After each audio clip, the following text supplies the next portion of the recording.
Mr. Deputy Speaker, and we have had a very good debate, a very passionate debate, understandably under the circumstances, and I'm sorry because we're truncated in the wind-ups that the Minister and I have got, I think, 8 minutes each, so we won't be able to go through everybody who spoke in the debate, but there were 21, I think, backbenchers who spoke in our debate today, and it was good that they all got in to speak, and they spoke with great passion.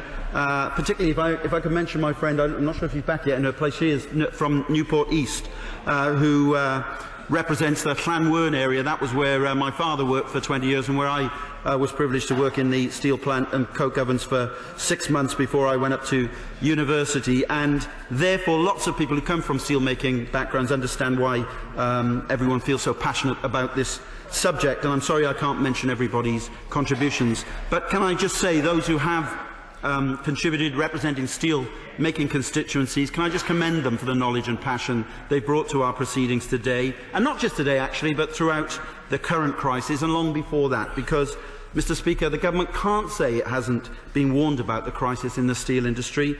MPs have been assiduously vocal over a long period of time, and so much so, actually, that the Minister for the Northern Powerhouse, the member for Stockton South, who has joined us, I see, if he missed any of the proceedings, he can read about them in the Northern Echo tomorrow.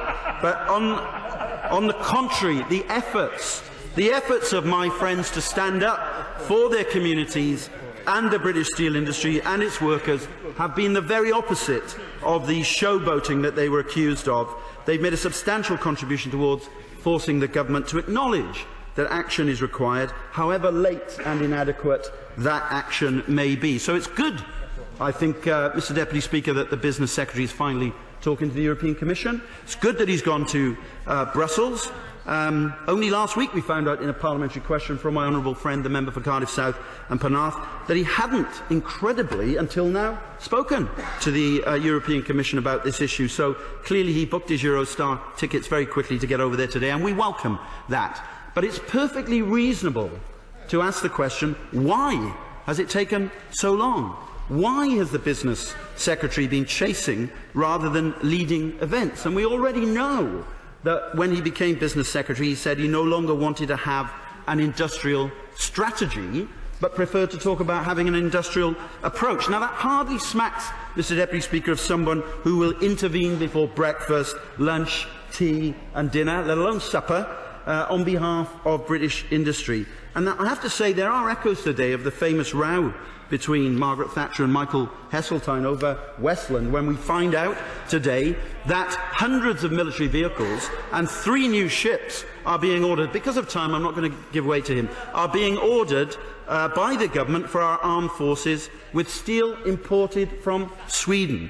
And this at the same time that Gareth Stace of UK Steel said that the British steel industry is likely to die without stronger support from our government at yesterday's Biz Select Committee. And we shouldn't be surprised, really, that the Business Secretary has taken until now what Tata call in their briefing for this debate a laissez-faire ideology, because he's made it quite clear that's what he believes in. You may not have read it, Mr. Deputy Speaker. His favourite book is The Fountainhead by Ayn Rand, and the hero in that book blows up a poor housing estate because he doesn't like the design, such as his individualist approach to things.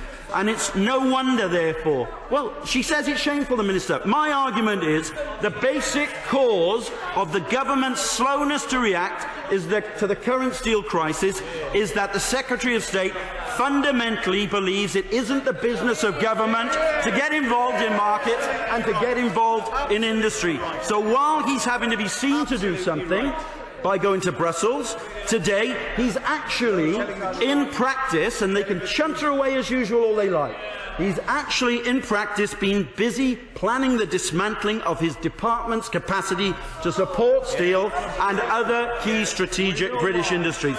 He's volunteered to cut his department's budget by 40%. This week we've read in the Financial Times how investment grants to key British sectors are being converted to loans. The much vaunted apprenticeship levy turns out to be something that will become a displacement tax on business and will not pay for the cuts they're going to make to training. So, Mr. Speaker, this approach has to stop, and it has to be replaced with a proper industrial strategy based on consensus that's been built up under the last Labour government and, in fact, under the last coalition government, but which he doesn't believe in. We have to have a much clearer steer from the government that not only are they prepared to say that steel is a strategic industry, but they're prepared to act in ensuring that it remains a key strategic industry. And I'm going to ask ministers again, what is their view about what represents the minimum capacity for steel making in the UK's strategic interests, below which they won't allow the industry to go? At the Select Committee, the Minister said she had an absolute determination to keep steel. Can she, in winding up, make absolutely clear what she means in terms of the minimum capacity for this strategic industry?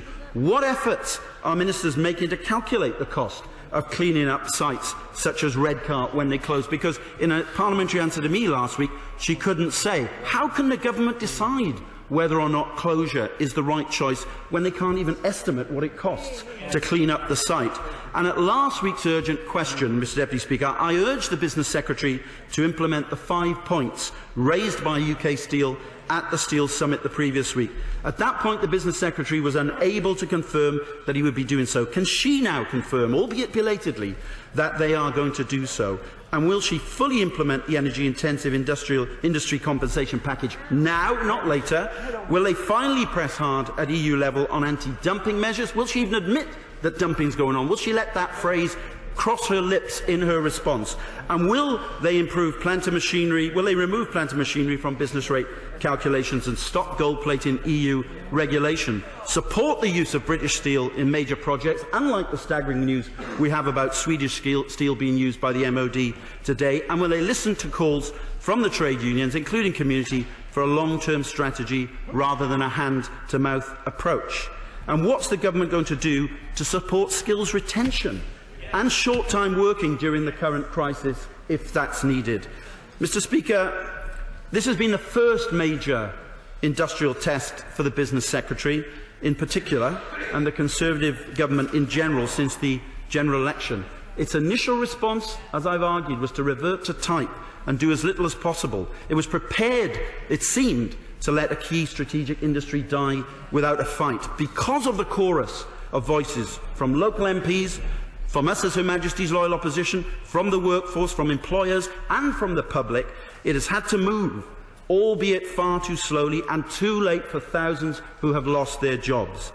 The steel industry is a classic example of a case where government needs to be prepared to roll up its sleeves immediately and intervene before breakfast, lunch, tea and dinner.